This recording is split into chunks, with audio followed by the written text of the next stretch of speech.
Well, the day finally arrived. The Big Ten now is back and has a scheduled start date of October 24th, 8-game league schedule. They will play a ninth game, the championship game for the two teams that win the divisions, and then they're going to play 2 versus 2, 3 versus 3, 4 versus 4, so on and so forth for that ninth conference game.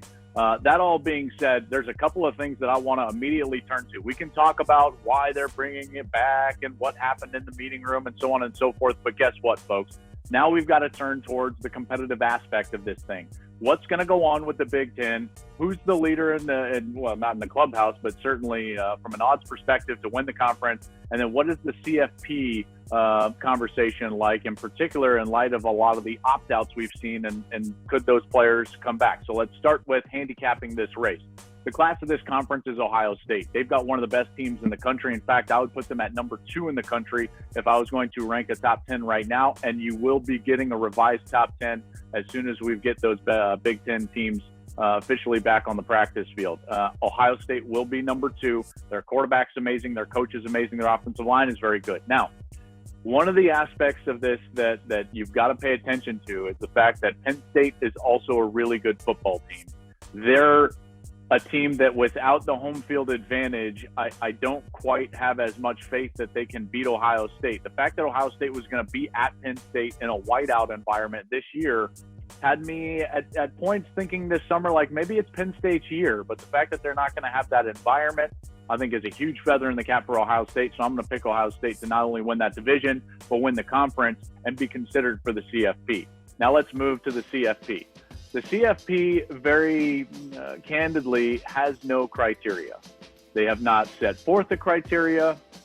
We don't know the minimum number of games. Do you have to be bowl eligible? So on and so forth. I have talked with a couple of members of the current committee, and as has been consistent in past years, what you're hearing from them is, are you one of the 4 best teams in college football? So the exact same argument that has helped conferences like, let's say, the ACC and SEC in past years with weaker schedules or not 9 conference games, and they say, well, they're one of the 4 best, could be used to enhance a Big Ten team. Let's say Ohio State gets 6 games in and they're 6-0. I think it's very obvious at that point that some of the committee members, maybe all of the committee members, might say, I don't care how many games we've seen of Ohio State. They're one of the 4 best programs in the country, and they could be included into the CFP. Now, it also should be noted that none of this is in stone, and the conferences themselves own the college football playoffs. So you're going to have to get sign-off from the ACC, the SEC, and the Big 12. And those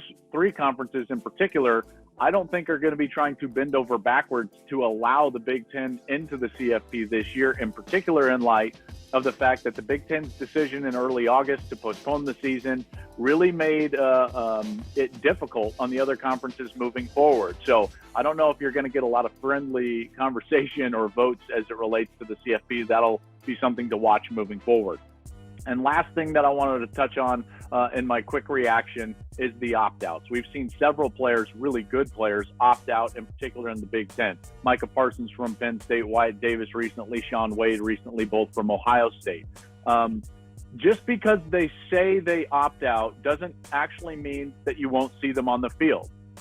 There is a path back to the field, in particular if they have not received benefits. In fact, we've got precedent with the punter from Arizona State that you can even hire an agent.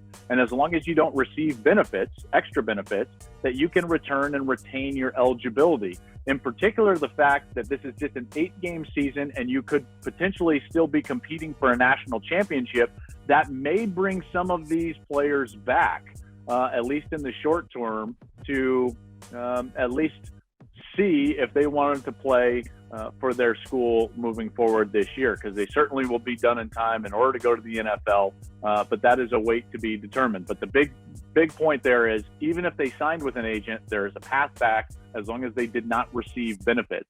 The one I'm looking closely at is Shaun Wade, the corner from Ohio State. His parents were outspoken in a return to play against the Big Ten Conference.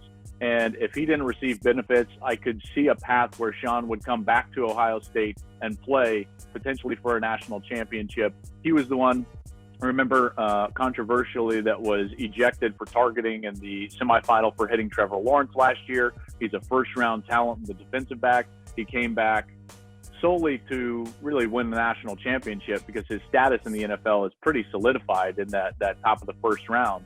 So if now they can compete for a national championship, you might see Shaun Wade back on the field. So that'll do it. Lots to react to, and I should not bury the lead. We're excited to have the Big Ten back, because more young men on the football field is better, in particular because they're opting into this. They want to play. This is their purpose, and I can't wait to see them play October 24th.